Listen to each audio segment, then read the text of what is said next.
What if America tried to take Greenland again? Believe it or not, a new bill in the U.S. Congress is proposing exactly that.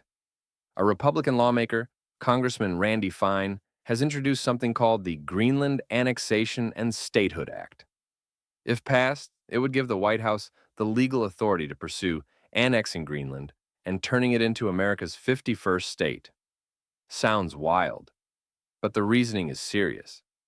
According to Fine, this isn't about land or size, it's about power.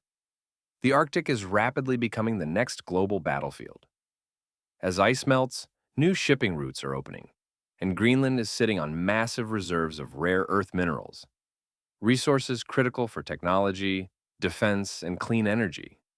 Fine argues that China and Russia are already expanding their influence in the Arctic, and the U.S. can't afford to fall behind. In his words, Greenland is the strategic high ground for the next century. And this idea isn't new. Back in 1946, the U.S. offered Denmark $100 million to buy Greenland. Denmark said no. In 2019, Donald Trump floated the idea again, and it was widely mocked.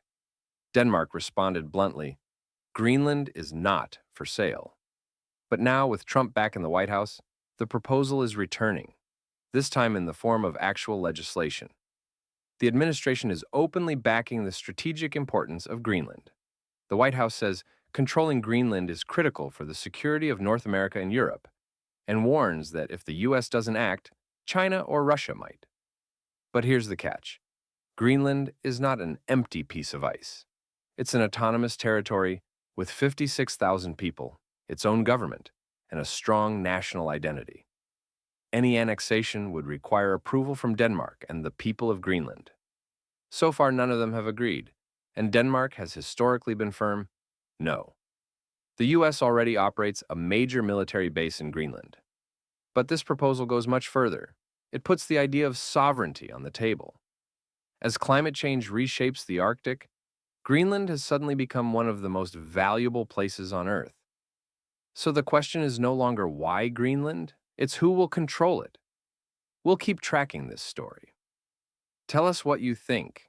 Bold strategy or geopolitical overreach? Stay tuned.